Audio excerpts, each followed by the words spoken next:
moi, Bob Marley, c'est le lien entre trois éléments: musique, spiritualité et politique. La musique, il révèle au monde une musique profondément caraïbe, métissée. Politique, c'est un artiste qui a été constamment en prise directe avec l'actualité sociale, l'actualité politique de son ghetto, Trenchtown. Il est proche de la religion Rasta, de Marcus Garvey, de la philosophie Rasta, et pour lui, c'est essentiel de centrer la nature comme élément central au niveau de la société, mais aussi le retour vers l'Afrique, un retour à la fois spirituel, mais aussi physique.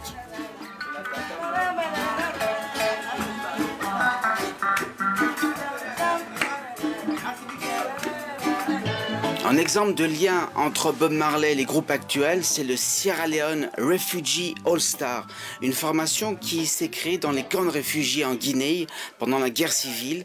Et les musiciens se sont rendus compte que dans ces camps de réfugiés, les populations progressivement se déstructuraient, perdaient leur identité. Et ils se sont emparés de la musique pour justement maintenir vivant des traditions orales, des traditions culturelles de ces réfugiés.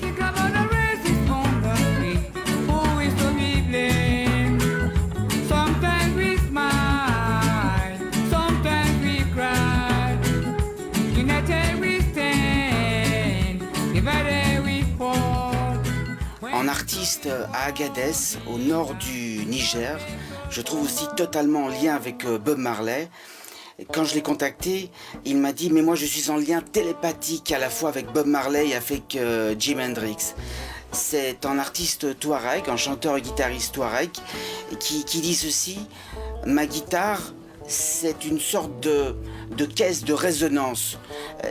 Elle est là pour refléter l'âme de mon peuple, l'histoire, les souffrances, les révoltes de mon peuple touareg. Un peuple qui actuellement vit dans une région où il y a d'immenses enjeux économiques, il y a notamment l'uranium, et il demande ceci, la fin du néocolonialisme, c'est-à-dire qu'au moins une toute petite partie des recettes de l'uranium puisse être affectée à des projets de développement dans leur région, et je crois que c'est un thème tout à fait d'actualité aussi.